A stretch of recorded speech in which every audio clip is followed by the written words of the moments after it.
Ela foi uma mulher que não odiava a sogra. Isso mesmo, ela amava sua sogra como se fosse sua própria mãe. Fala pessoal, eu sou o Pedro. E eu sou o Davi, e hoje vamos falar sobre a história de Ruth. Já se inscreve no canal, curte o vídeo, comenta e compartilha, pessoal, o vídeo tá top. No tempo onde os juízes estavam julgando, houve uma fome geral na terra. E então conhecemos um homem de Belém, chamado Elimeleque. Nome difícil de falar. E também conhecemos sua família. Ele, sua esposa Noemi e seus filhos Malom e Quilion foram peregrinar em Moabe e ficaram por lá. Porém, Elimeleque acabou falecendo, deixando sua esposa e seus 2 filhos. Então, os filhos de Elimeleque se casaram com 2 mulheres moabitas, que eram inimigas do povo de Deus. Essas mulheres eram Ruth e Orfa. Porém, Malom e Quilion também acabaram falecendo. Faleceu. Deixando as 3 viúvas, né? A Noemi, Ruth e Orfa. Agora, imagina a cabeça de Noemi. Perdeu o marido e agora perdeu os 2 filhos. Triste a situação dela. Depois disso, passou um tempinho e Deus abençoou Israel, ou seja, acabou com aquela fome. E Noemi ficou sabendo disso. Ela ouviu e prontamente quis ir direto para Israel. Porém, ela pediu para que suas noras não acompanhassem ela para Israel. Porque imagina uma vida de viúva. Acabou de perder o marido, os filhos. Então ela queria meio que ficar afastada. Ainda mais para alguém da idade dela. Noemi já estava numa idade um pouco mais avançada. Agora Ruth e Orfa, por exemplo, estavam numa idade ainda para casar. Então Noemi falou, não, pode ir, vamos viver suas vidas. Mas as 2 disseram, não, nós vamos com você. Mas Noemi insistiu, não, gente, siga seu caminho, deixa eu seguir o meu. E mesmo Orfa... Nossa, gritei. E mesmo Orfa, muito triste, falou, tá bom, vou deixar você. Porém, Ruth não. Não!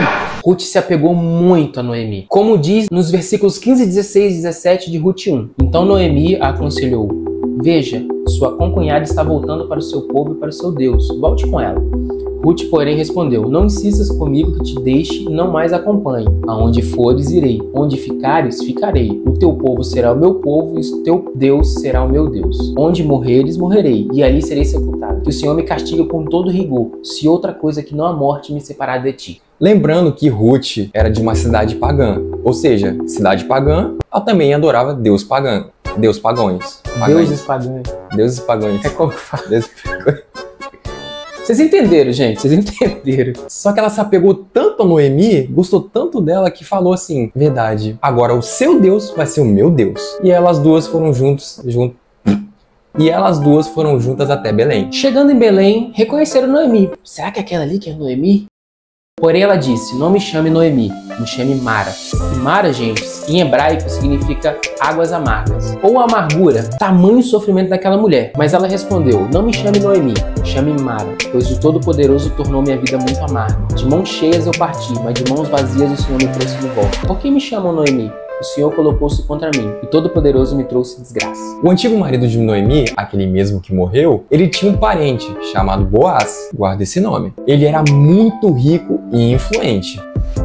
Ruth, então, foi até os campos para recolher algumas espigas. Só que como ela era uma pessoa pagã, uma pessoa de outra cidade, estrangeira, tinha meio que uma regra para as pessoas aceitarem você. Daqui a pouco a gente vai explicar. E por coincidência, Ruth estava colhendo espigas ali de um campo de Boaz.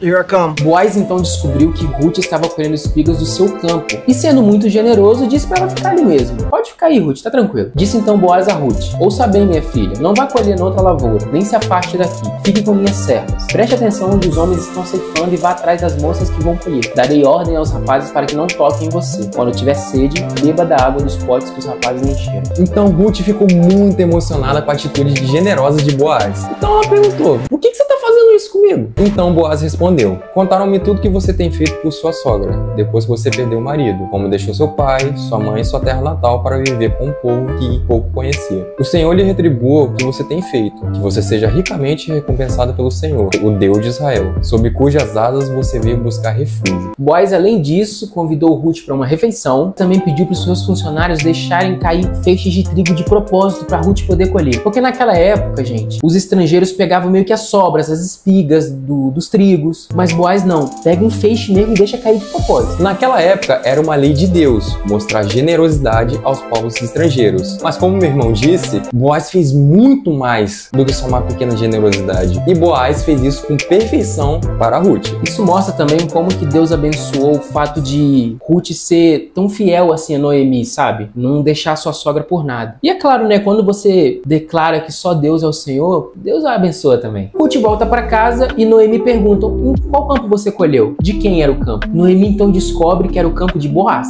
E Noemi diz que ele é um parente chegado dela. Noemi então dá uma dica para Ruth. Ó, vai lá, se arruma, se perfuma, cabeleireira Leila, e vai até o encontro de Boaz, quando ele for dormir. Quando ele for dormir, note bem o lugar em que ele se deitar. Então vá, descubra os pés dele e deite-se. Ele dirá o que fazer. Quem é você? Perguntou ele. Sou sua serva Ruth, disse ela. Estenda sua capa sobre a sua serva, pois o Senhor é resgatador. Peraí, o que é um resgatador? Se um homem morresse naquela época e deixasse esposa, filhos e terras, era responsabilidade do parente mais próximo tomar a viúva como a própria esposa agora e cuidar dos filhos e das terras. Yes! Yes! Yes! Yes! Só que nesse caso de Boaz, tem um porém, nada a ver. Boaz disse que ele não era o parente mais próximo. No! No! No! Ele disse que existia outra pessoa e que de manhã ele ia ver isso, pois ele queria se casar com Ruth.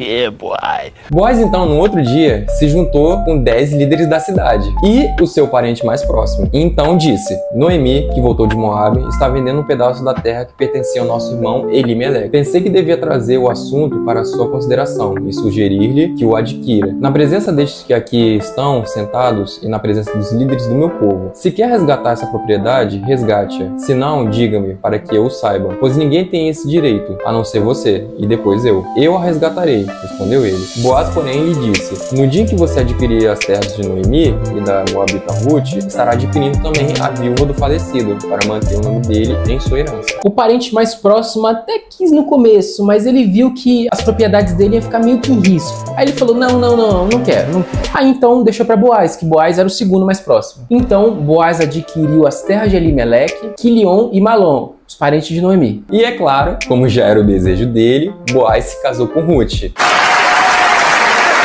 E eles tiveram um filho, chamado Obed. E essa é uma ótima hora para chamar o quê? A hora da curiosidade. Você sabia que o filho de Ruth e Boaz era Obed? Obed era pai de Jessé. E Jessé era pai de Davi. E Davi vocês conhecem, né? Ou seja, Ruth e Boaz eram bisavós do rei Davi. E no final do vídeo, a gente vai botar um vídeo super bacana aqui nos cards que a gente fez sobre o rei Davi. Ou o bisneto de Ruth e Boaz. Outra coisa, Cristo é da linhagem de Ruth, ou seja, do filho da Ruth, nasceu o nosso Salvador. Jesus, então, era um parente distante de Davi, Boaz e Ruth. Então, pessoal, anota aí. Gente, Deus é um Deus bom e amoroso. Ele não fica feliz, nem acha legal as tragédias que acontecem na nossa vida. Mas mesmo em situações ruins, ele consegue extrair coisas boas. Noemi teve esse grande problema, perdeu o marido, perdeu os 2 filhos, Ruth ficou viúva. Mesmo depois de tudo que aconteceu, Boaz entrou na vida deles. Olha só como é que abençoou Ruth, abençoou Noemi e posteriormente nasceu Davi e depois ainda nasceu Jesus. Então a minha palavra para você é, infelizmente, mesmo em coisas ruins, Deus consegue extrair coisas boas. Ele é um Deus bom, é um Deus amoroso. Esse sofrimento que muitas vezes você está passando, às vezes Deus não está feliz, Ele não queria que fosse assim. Mas mesmo assim Ele pode extrair coisas boas. Confie nele, eu tenho certeza que boas coisas Ele fará. Amém? Então, pessoal, a gente encerra esse vídeo. Já se inscreve no canal, curte, pessoal, comenta. Curtiu o vídeo, Pedro? Tá legal? Comenta aqui, compartilha. Dá uma ajuda pra nós, vai. E... droga, apareceu do nada. Ó, vou deixar um vídeo aqui sobre o rei Davi, parte 1. Tá muito bacana. Vai lá, assiste até o final e curte, tá? Valeu, tamo junto.